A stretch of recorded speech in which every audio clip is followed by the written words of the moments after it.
夜は金曜日、南ポスト起司会の金曜日ということで、地獄の底からこんばんは、オーラルヴァンパイアです。では早速ノーライフニュースをどうぞ。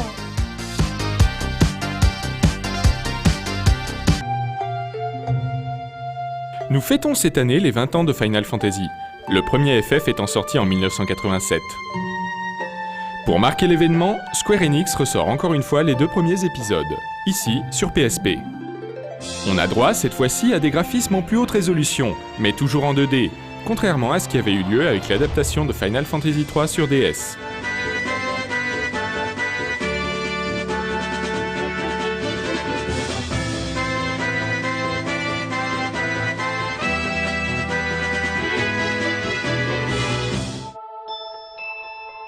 Capucine est un projet des étudiants de Sup Info Game, une des écoles françaises dédiées à la création de jeux vidéo.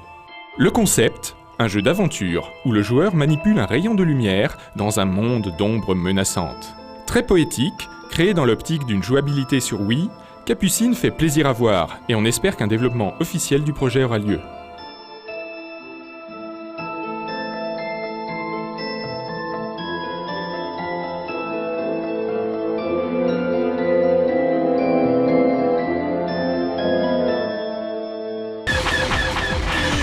On parlait des 20 ans de Final Fantasy, mais c'est aussi les 20 ans de Rockman, alias Megaman dans nos contrées. Pour commémorer l'événement, Capcom sort de nouveaux jeux. Ici, Rockman ZX Advent, prévu cet été pour le Japon.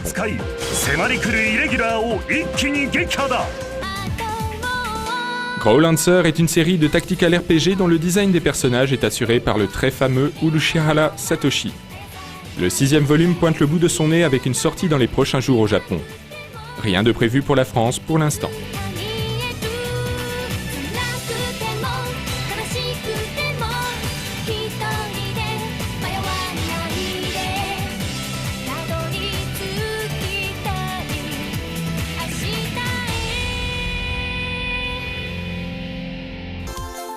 Ils sont forts chez Capcom.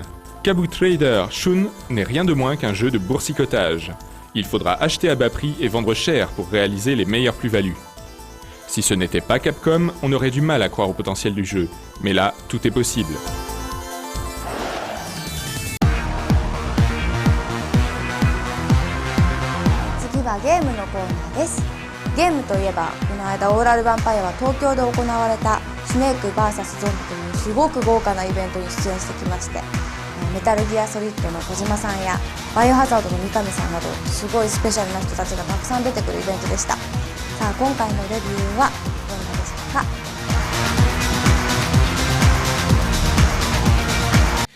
Pangia, un nom qui ne parlera pas à grand monde, mais qui connaît un succès phénoménal en Asie. Pangia pourrait être traduit par Bang en Corée, pays où il a été conçu originellement pour PC. Pangia était un jeu massivement multijoueur, mais surtout gratuit, enfin, presque. Les joueurs pouvaient jouer entièrement gratuitement, mais tout le contenu optionnel comme les habits ou les items était payant. Alors quel est l'intérêt aujourd'hui d'acheter un jeu qui est gratuit à la base ?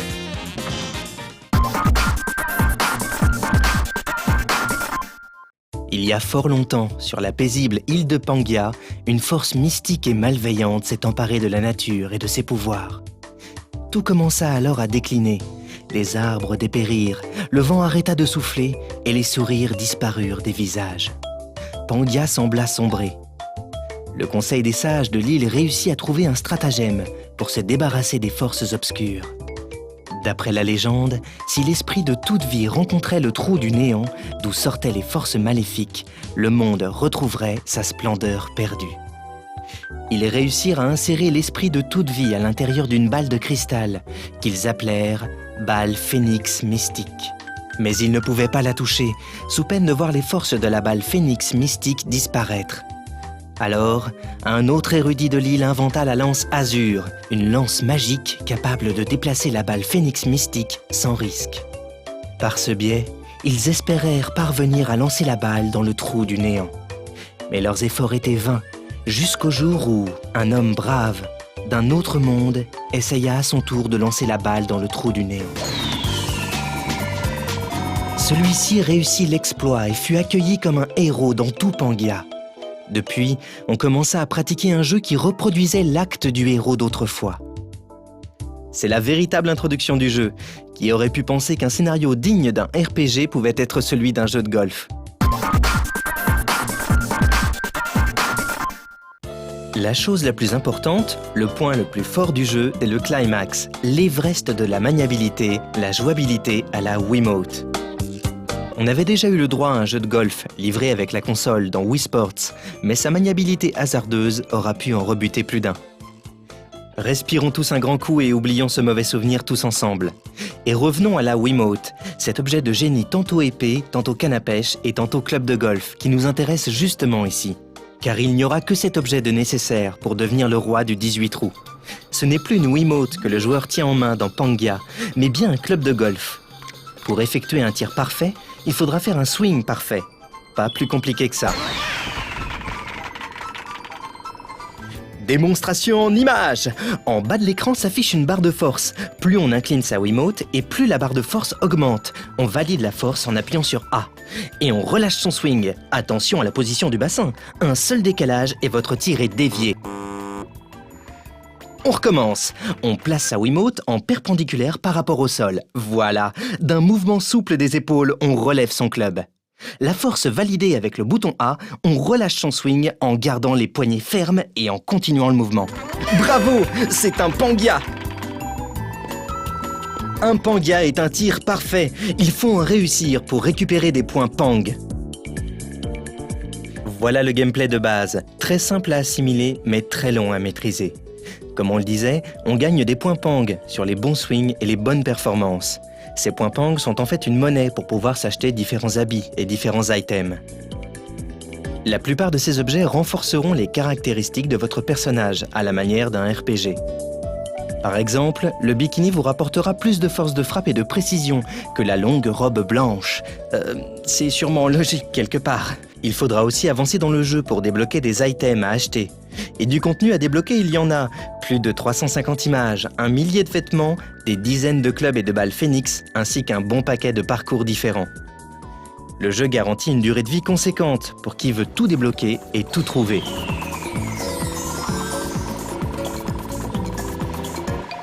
En solo, on a 3 modes de jeu. Le mode Pangia Festa, le plus intéressant, où il sera proposé aux joueurs de suivre la trame des différents protagonistes. Le Stroke Play est en fait un tournoi de golf classique, tout ce qu'il y a de plus normal. Et le mode Match proposera d'affronter différents adversaires virtuels. Il y a aussi un mode Versus, qui proposera à 4 joueurs de s'affronter en même temps, avec toute la fourberie rendue possible par les items spécifiques à ce mode qui permettent de jouer des mauvais tours aux concurrents. Enfin, c'est dans le mode Shop et Clubhouse que l'on pourra façonner son ou ses personnages à sa convenance. Le seul point négatif, et pas des moindres, est l'absence d'un mode online. C'est quand même grâce à ce mode que le jeu a pu se faire connaître dans le monde entier.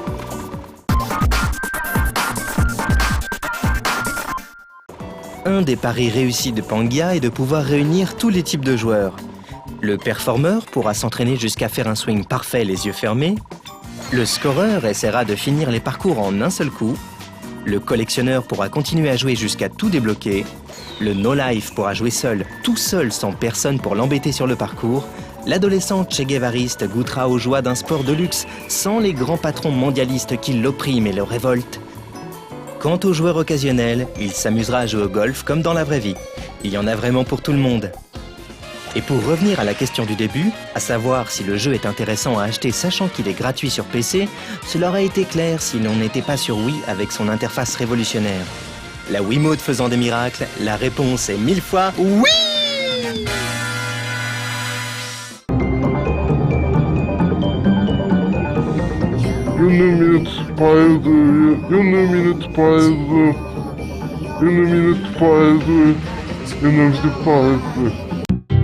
Bienvenue dans 1 minute pour parler d'aujourd'hui, on va parler de simple répétition. Mais j'adore, on va parler des angles des pieds. Et pour cela, je reçois... Jean-Michel Ettenbrook, bonjour. Bonjour, vous êtes titulaire d'une chaire à Harvard spécialisée dans l'étude des angles de pied. Pas du tout. Pas du tout. Non, en fait, une fois, moi, je mets un ongle incarné, mais c'est il y a longtemps, donc maintenant, ça va bien. Excusez-moi, j'avais pas ça sur ma fiche. Écoutez, pour me venger, il va falloir que je griffe jusqu'au sang mon assistante. Et vu qu'elle est hémophile, chat dans sa face. je raye. Donc, en tant que spécialiste des ongles de pied, j'ai envie de vous demander quoi qu'est-ce les ongles, et même, à quoi ça sert? À quoi ça sert les ongles des pieds? Alors, selon des sources très fiables, les ongles de pied servent à nous protéger des chaussures. Mais d'où tenez-vous ces informations? Alors, sûrement pas de Charles Darwin, ni d'aucun scientifique réputé et reconnu. D'accord. Donc, les hommes préhistoriques Mhm. avaient des ongles. Oui? Les hommes préhistoriques n'avaient pas de chaussures. Non. Votre théorie fout le camp. Excusez-moi, hein, je voulais pas vous... Vous vous rendez compte que là, vous venez de détruire des années de questionnements scientifiques. Je voulais pas. Si vous voulez, je vous achète des cartes Pokémon. Ah mais Non, oui, vous aviez raison. Non, mais non. Je veux bien des cartes Pokémon. Non, mais sinon... Ou Digimon. Oui. La solution, là, c'est Ou qu'en des fait... cartes Dragon Ball. Peu importe. Oui, les trois marques. Si on a des ongles de pied, en fait, c'est pour que l'être humain puisse tenir debout. C'est grâce à l'ongle de pied que nous avons de l'équilibre. Qu'est-ce que vous me dites là? Par exemple, Oui, allez-y, un exemple. avez-vous déjà vu un serpent qui marchait, qui courait ou qui même dansait comme dans Pulp Fiction? Eh bien non. Eh ben, c'est parce qu'il a pas d'ongle de pied. Parce que sinon, quand il essaye, il se casse la gueule. C'est énorme ce que vous me dites là, mais vous méritez un prix Nobel. Moi je serais quelqu'un de connu qui peut offrir des prix Nobel, je serais Monsieur Nobel par exemple. Eh ben je vous donnerais mon prix Nobel, comme je l'ai donné à des gens que je sais pas leur nom parce que j'ai arrêté l'école en 5e. Si, le mec avec la tache là. Gorbatchev, Non, je pensais au mec de la marche. le président russe. Ah oui, voilà. Eh ben voilà. Eh ben je vous donnerai le prix Nobel de la paix. Oui, mais lui, c'était un prix Nobel de la paix qu'il a... Mais eh ben oui, Moi, je voulais un prix Nobel de sciences. parce qu'il y a plusieurs catégories. Bah oui. Ah mais c'est comme l'Eurovision en fait. Ah mais non, là vous confondez l'Eurovision, il y a pas de catégorie, vous confondez avec les 7 d'or. Non pas du tout, je parlais de l'Eurovision. Hein. Excusez-moi, mais vous êtes qui? Je suis John Doe, et je sais que les ongles des mains poussent 3,5 fois plus vite que les ongles des pieds. Et je vois en noir et blanc. C'est pour ça que j'ai l'impression d'être dans un film avec Jean Gabin. D'ailleurs, j'ai l'impression que vous êtes Jean Gabin. Salut, c'est MC Jean Gabin, et je t'emmerde. Je t'emmerde. Oui, mais moi je vois en noir et blanc. Au cinéma, tu payes moins cher? Oui, et surtout, j'ai comme les aveugles, j'ai un chien, mais c'est juste un demi-chien. J'ai que le devant. アニメといえばパフィーの2人が海外でアニメ化されてますけれども、オーラルヴァンパイアのアニメ化はまだかしら。ではアニメリリースをどうぞ。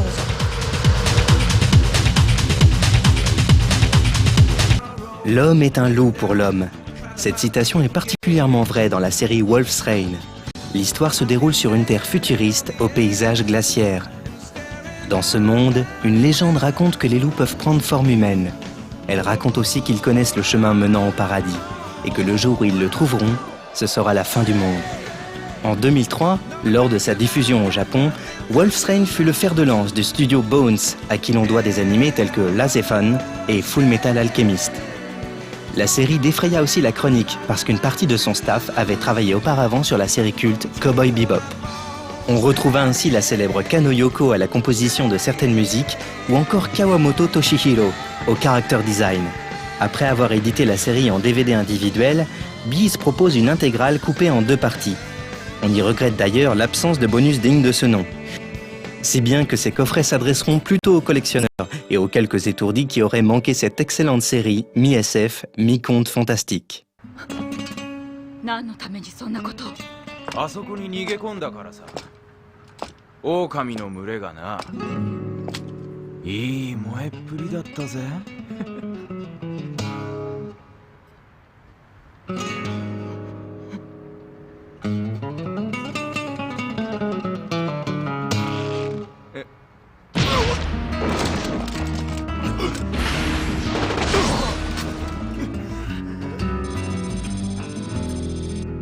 狼だ。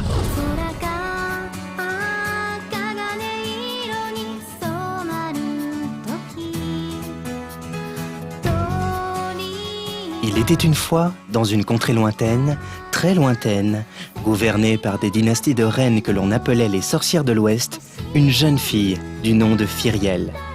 Élevée par de braves paysans, elle va découvrir le jour de ses 15 ans qu'elle n'est autre que l'héritière légitime au trône du pays de Graal. La voilà donc embarquée contre son gré dans des imbroglios politiques mêlant complots occultes et climat d'inquisition. Dans le genre conte de princesse, la sorcière de l'Ouest en présente tous les ingrédients. Une pure et innocente héroïne très brave, des chevaliers servants très beaux, des comploteurs machiavéliques très méchants et des rivales jalouses, très jalouses.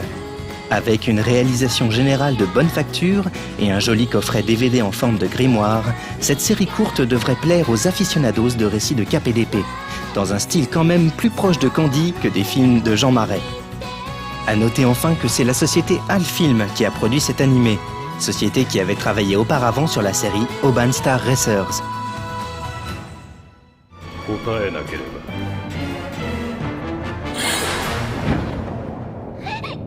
フィリエルに手を出すな。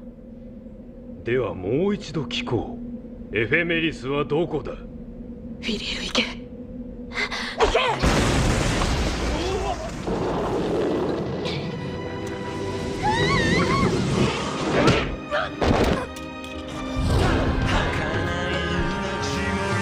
Hachi revient avec toute la section débris dans ce second coffret de Planète S. La deuxième moitié de la série se concentre moins sur les exploits des éboueurs de l'espace que sur le Von Braun, un nouveau vaisseau chargé de la première expédition vers Jupiter. Alors que Hachi tente de rejoindre l'équipage de ce projet ambitieux, le vaisseau est au cœur de toutes les tensions, porteur d'enjeux qui dépassent les héros.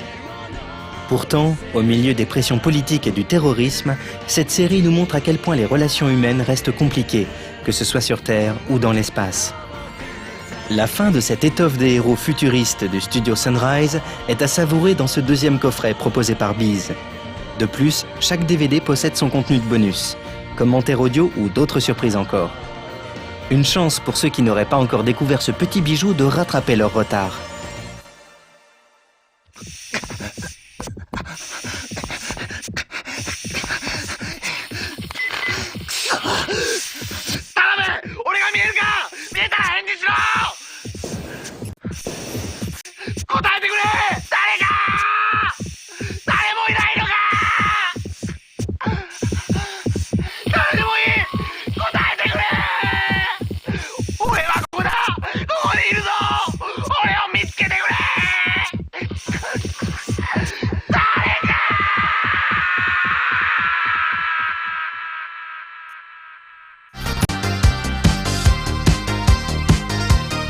もうお別れの時間になってしまいました。